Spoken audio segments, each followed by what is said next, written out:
the sky, and your spirit is one with me. Your wings span the mighty ocean. Your eyes see everything. The slightest of your motions can make the continents ring. Yet in all your might and glory, vanished from the sky, leaving just another story, misleading man-made life.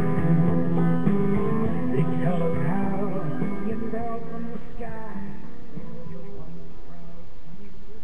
Good morning, ladies and gentlemen.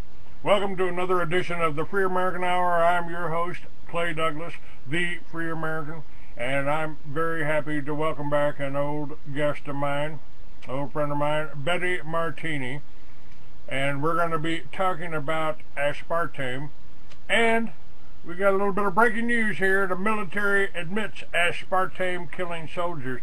Gulf War illness, it wasn't just depleted uranium, wasn't just the vaccines, it was also the sodas they were drinking. Now, Betty Martini has, for 20 years, she's the founder of the worldwide volunteer force Mission Possible World Health International, which is committed to removing aspartame from our food supply. She has an honorary degree of humanities degree for the work she has done. She's got 22 years of experience in the medical field. Hello, Betty. How are you? Hello, Clay. It's nice to be back with you after so long. It's nice to be alive to be able to take that. But then again, you know, I did survive my accident pretty well, and I don't drink aspartame, so I don't drink diet sodas. I don't use it in sweetener. I don't touch it, and I don't buy anything that might have it in it. Well, today it's kind of hard to do. I don't know if you know it, but the yogurt people have petitioned the FDA to allow it in dairy products and yogurt completely unlabeled, which is against the law. What's yogurt?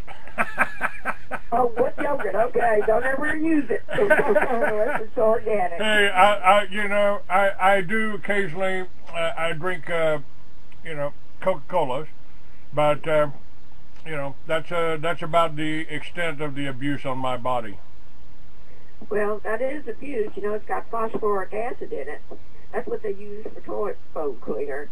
And I wouldn't trust Coke for anything, considering that they knew in the beginning how deadly aspartame was, protested with the National Soft Drink Association, and then turned around and lobbied for NutraSweet with full knowledge. Yeah, Betty, the worst thing that I've ever tasted, ever put in my mouth, was a diet soda that had been in the sun in my ice chest for about a week in Miami. Yeah. I got it cold and I tasted it, and my God, it was horrible. That's a formaldehyde, isn't it? It just turns to formaldehyde when it heats up. Yeah, well, it gives you a burning tongue when it breaks down, and that's why on 60 Minutes, there was one of the officials says, we just don't understand it. The troops with Gulf War illness had this burning tongue, and we didn't know why. And that's absolutely aspartame. That's what it does. In fact, I was talking to a Texaco dealer many years ago, and he said, they used to put it out in the sun here in front of the service stations. They don't do it here in Atlanta anymore because they know I'm here. But they said when it broke down and people would get that burning, he said, then Coke would come pick it up. And after I put out flyers all over Atlanta, and Atlanta's a very big city, they stopped putting it out in front of 7-Elevens and service stations and things like that because it breaks down. But normally, it's broken down before you ever get it. I know that little Jennifer Cohen, when she was 12 years old, she had Winston Laboratories test Coke, Diet Coke that was in the fridge, Diet Coke that was room temperature and in the incubator, and even the Diet Coke that was in the fridge had broken down to formaldehyde and diketopiperazine, which is the brain tumor agent. So usually when you get it, it's broken down. And they sent it over there to the troops, and I talked to so many of them, and they told me there just wasn't a whole lot of water, and that those diet drinks sat on pallets for as long as 9 weeks, and they drank them all day. And, you know, I stopped counting many years ago when 44,000 of them had died, and I'd be willing to bet, you know, that there's at least been 100,000 of those troops that died from drinking Diet Coke and Diet Pepsi.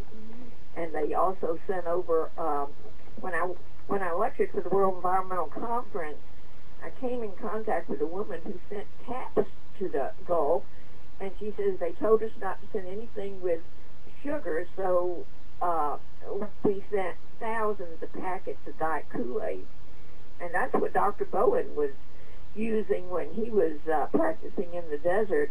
And of course he has Lou Gehrig's disease, which is what the government decided that Gulf War syndrome was. But aspartame is an adjuvant like squalene, so as Dr. Russell Blaylock says, adjuvants cause the same thing: MS, lupus, ALS, Parkinson's, and that's where they got all these neurodegenerative diseases with taking an adjuvant. But that's not the only reason, as Dr. Bowen has explained. The aspartic acid in aspartame is a excitotoxin, and he says that rather than cross the blood-brain barrier, an excitotoxin seeps into the brain, and in the area of MS and ALS and Parkinson's, and that's why they have these problems. And since he's got it, he should know. He certainly is a scholar on it. Well, I don't know how many elderly ladies that I've met are drinking diet sodas, and they've got heart disease, and they've got diabetes, and now they're coming up with Alzheimer's. Yeah, and that's all the things that aspartame causes. But the worst thing is that these trade organizations push it on the very people it can harm the most. So in the case of diabetics, aspartame not only can precipitate diabetes, but it simulates and aggravates diabetic retinopathy and neuropathy. It destroys the optic nerve. It causes diabetics to go into convulsions. It interacts with insulin, and the free methyl alcohol causes them to lose limbs. And yet the American Diabetes Association, you know, pushes them on this, and the aspartame industry funds them so that when we walk with diabetics at their walks and give out the information, people get off of it, and then they call and say, gee, I got off of it when I got your material, and all my problems disappeared. So back in 2004, someone actually filed suit against the American Diabetes Association for racketeering for that reason, and even though they got out of it because they're powerful, they turned right around and continued to push aspartame on diabetics. And incidentally, we've gotten it all over the world, so then they turned around and changed the name. Ajinomoto changed it from aspartame to amino sweet, and there's a double meaning there. They're trying to get away from the methanol issue, and so it's very deceptive because it's not the excito-neurotoxic amino acids that sweeten the toxin, it's the methyl alcohol. And now there is a big to-do about this in the UK. Jim MacDonald of the Aspartame Awareness Campaign there, the UK Aspartame Awareness Campaign, has told the government that in the UK, the methanol is 35 times too high, and in the United States, 44 times too high. So this is, and he's trying to get the government to do something about it. And in the meantime, Parliament has told the European Food Safety Authorities, you better go back and look at all those studies again and review it again, because there have been 3 Bramazini studies showing it to be a multi-potential carcinogen. And then there's been a study in Denmark showing aspartame can jump preterm birth 78%. an industry over there is actually fighting not to put a warning about birth defects. And interestingly, since it's been some years since I talked to you, I actually went to Chicago and met Jerome Bressler. Jerome Bressler was that did the famous Bressler report. Said that it was missing 2 very vital studies, and those studies, and he just pleaded with me to find those studies and put them back together in the Bressler report. It took me 8 years, but I finally did. And they were teratology studies and showed cleft palate, things that the people needed to be warned about, and yet the FDA had sealed them so that the people would never know. Is this aspartame? It can't be anything but deliberate poisoning of the people. But does it also affect our DNA? Does it in some way? Oh yes, let me tell you, I flew to Barcelona to see Doctor Alemany. He did the Croco study, and the Croco study showed not only that the formaldehyde embalmed living tissue, but also damaged DNA. So now, you know, when you damage DNA, you can destroy humanity, and maybe that helps you to understand what Dr. Bill Eagle told me. He said the European Environmental Association had met with his Environmental Association in the Dallas Clinic in October 2010 and said that because of aspartame, NMSG, and fluoride, that by the year 2013 there would not be a child born in the Western world that didn't have some version of autism. And Dr. John Harrison did a chart for me because his nephew is autistic, and you know, the mother had used aspartame, and it just skyrockets from the very beginning. That aspartame was a kludge and went up. And I think Dr. Ken Stoller, a pediatrician who testified with me to the New Mexico legislature, you know, did one too, showing that that's what the autism was from. And of course, I'm sure part of it is the vaccinations. They can't get you one way, they do the other. And aspartame interacts with vaccinations. So it's a terrible, terrible thing. And the first thing that Dr. Alemany said to me when I walked in the door was, Betty, aspartame is going to kill 200 million people. And I said, Dr. Alemany, I'm afraid it already has. You have to consider that it's abortifacient, and, you know, women have said they've lost as many as 8 babies on it, and then if they're still on it, you know, it's a teratogen, so it causes birth defects, and it's a multi-potential carcinogen and causes all these different kinds of cancer and all the neurodegenerative and fatal diseases. And Dr. Roberts, in his book, Defense Against Alzheimer's, you know, says it's escalating Alzheimer's. And memory loss is one of the symptoms on the FDA's report of 92 symptoms, from 4 types of seizures to coma and death. Then you got to understand that it damages the mitochondria, or the powerhouse of the cell, and interacts with your drugs. And the big pharma puts aspartame in the very drugs used to treat the problems it causes. So if someone, for instance, has an aspartame headache and goes to the doctor, and the doctor says, okay, we're going to put you on Merck's Maltex, well, it has aspartame in it. So then, you know, we couldn't get them to take it out, so someone did a study which showed, of course, that Maltex with aspartame made the headache worse, and they still wouldn't take it out. So, and then, you know, it's an anti-seizure medication, and it interacts with anti-seizure medication. It just looks like an intent, you know, to damage, and, well, you understand Agenda 21 on yes, repopulation. Matter of fact, I mentioned that. That's one of the things. Obama just put out an executive order, and I touch on that. that the rural counties is really where there's tremendous economic potential in the rural counties. So he's setting up councils so that the federal government can come in and manage the rural communities. The reason the rural communities are successful is because they don't have that much government. And Betty, I just said what you're saying is alarming to me, because I really hate being right as much as I am.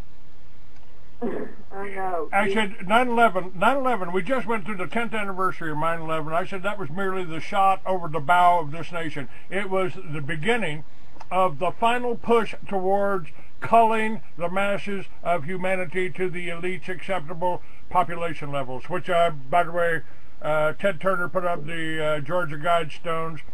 You know, that's the owner of the Communist News Network, and he provided the funding for that says they got to reduce the population levels of the world to 500 million. That's right. You know how much that is? That's getting rid of 92% of the population.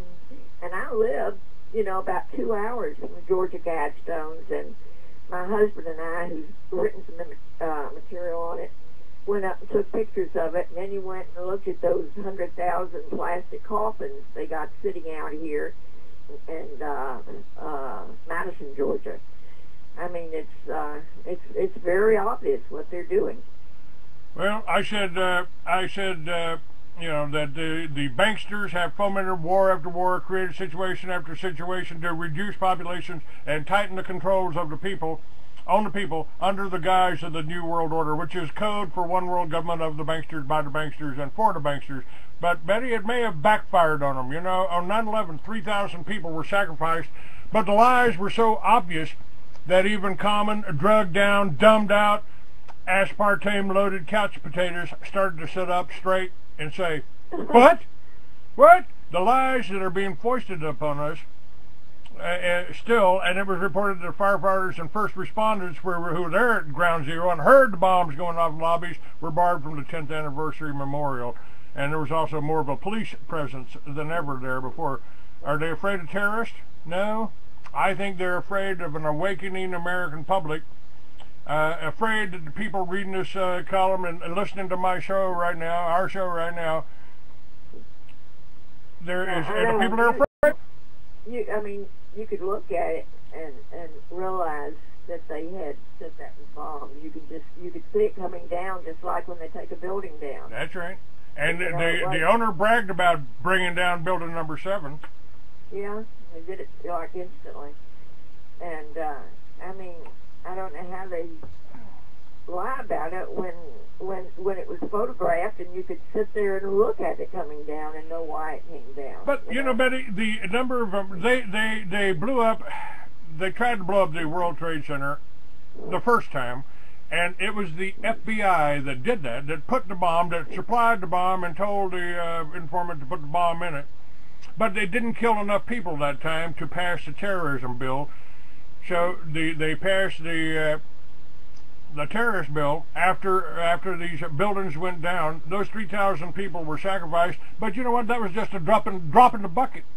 If you compare it to the 50,000 Americans killed by illegal immigrants here since 9/11, or about the millions Germans, French, Korean, Vietnamese, Iraqis, Palestinians, Afghanis, and now Libyans killed in our wars, our police actions, or regime changes.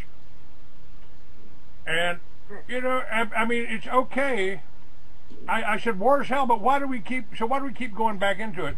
Maybe the civilian populations are just being entertained or programming by watching the war on TV. But what if the target is you and the people of your country? What if they want the natural resources of your country or just a product of your labor? The bank strategy is to finance both sides. So our fathers, sons, and daughters being fed into meat grinder war as soldiers for the profits of a few. But 170 million civilians have been murdered by their own governments in the 20th century. And what makes you think it can't happen here? From what you're saying, it is happening here. And tell me about the military actually coming up and verifying the research and what you've been trying to tell the American people for the last 20 years. Yeah, they did a report on it, and they concluded that that's what it was. And so that's why we've asked so many people to write, and so that they could see it and get that report. And so it's, they had to have known. Actually, I was in the UK lecturing when the UK Research Association for Gulf War Illness was having a big meeting, and I called them then, and then I sent them a letter and explained it to them, and also the fact that during that time, my son lived in Huntsville, where there were a lot of troops, and he sort of lined them up for me to talk to, and they said that in one case that nobody on the front lines got Gulf War illness because they ate out of their MREs and they never had any aspartame. Now, aspartame is an adjuvant, so is the squalene and the anthrax vaccine that wasn't even approved. Dr. Friedman just said, go ahead and give it to them. So it's sort of like a double whammy. But those that were on the front lines did get the anthrax, so they got that adjuvant, but they never got aspartame, and they wondered why they never got Gulf War illness, and the fact they all had burning tongue, which is just a giveaway that it's aspartame. And the thing of it is that it's identical to what's happening here every day. And there have been so many new studies. For instance, you mentioned heart attacks. Aspartame causes irregular heart rhythm, and it interacts with all cardiac medication. It damages the cardiac conduction system and causes sudden death. And so many of the athletes are dropping dead that neurosurgeon Dr. Blaylock wrote an athlete alert. And recently there's been another study that showed, I think for the third time, that it causes heart attacks and strokes. And the FDA just sits by and doesn't pay a bit of attention. But my website is mpwhi.com. It stands for Mission Possible World Health International. And at the top of the page, you'll see a bunch of buttons.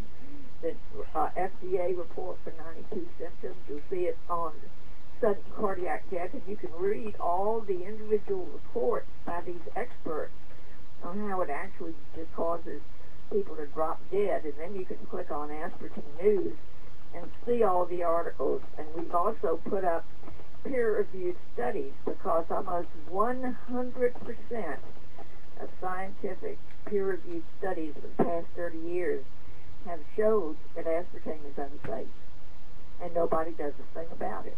Why is that? You know, one time Joe McCarthy, Senator Joe McCarthy, was talking to the Secretary of Defense, Forrestal, James Forrestal, and he said something about him being stupid, and Forrestal disagreed with him. He was talking about the communists. But you can say communists, fascists, totalitarians, you know, aliens, or whatever you want to call them, Illuminati, you know, you call them whatever you want. But they're evil people. And McCarthy said something about something they had done was stupid, and Forrestal said, no, consistency is not the mark of stupidity. If they were in our favor, if they were just stupid, occasionally they'd make a mistake in our favor, and they don't. Nothing. This country is not being run on the benefit of the people, and not only that, since the people have started to outnumber the elite by so much, and with the internet's provided another problem for them. Suddenly, you know, it's not about just taking over a magazine. Suddenly, you've got the truth coming out from all kinds of directions. Well, you know, Jonathan Emord, I met him in Chicago. He's the attorney that fights the FDA and wins. And he was on Rents the other night, and he said, he was talking to Jeff Rents, and he said, look at all the past few years. Have you seen one bill that has come out of Congress that was for the benefit of the people? And he said basically the same thing you did about all this government. If you removed you know, the different areas of government that are causing so many problems, they're not needed anyway. He said the FBI did all right. You didn't need Homeland Security.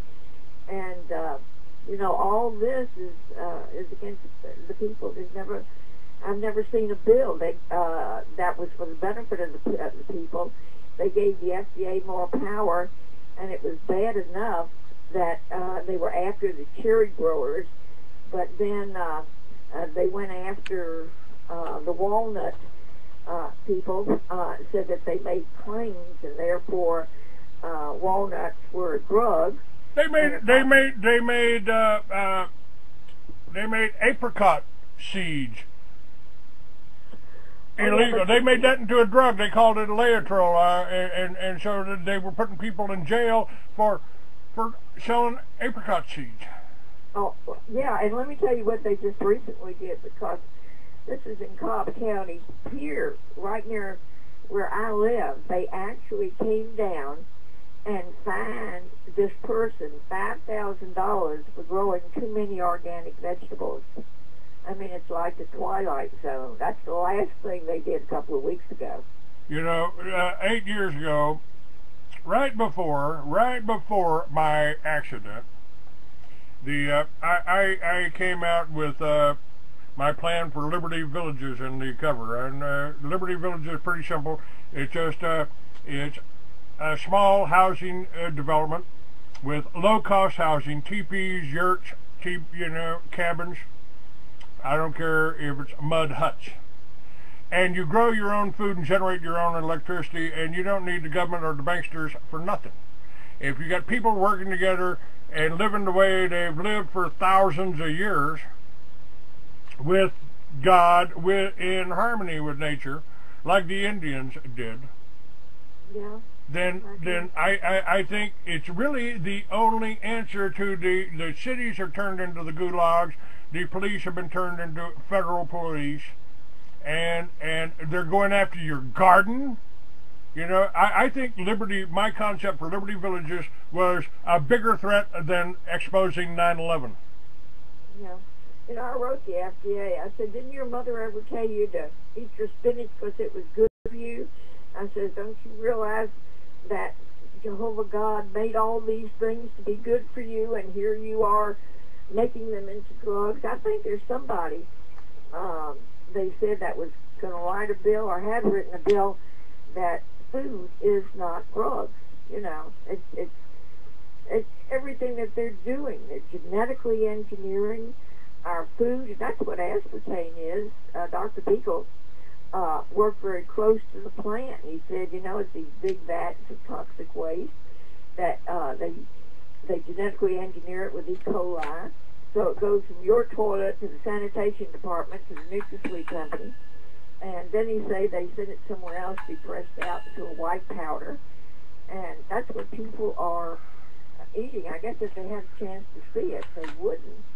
Well, you know, they actually made your backyard garden illegal 50 years ago when they stole our #1 cash crop, $1 billion crop, more valuable than cotton. They stole our hemp crop. They made it into marijuana, made it into a drug, made it illegal, and they can put you in jail for having it. Well, let me tell you something even worse. They found out, the FDA found out where we got the herbs for a formula I wrote, and on our website, under resources, you see a book called The Only Answer to Cancer, and so I put my formula in there that I use, and this man that grew herbs, the forestry came down and sprayed his entire acreage of herbs. In other words, this is his private land, it's illegal, but it's a small town, people know each other. And one of the men was dying from the forestry, and he came up to see him, and he said, Earl, he said, I have to tell you,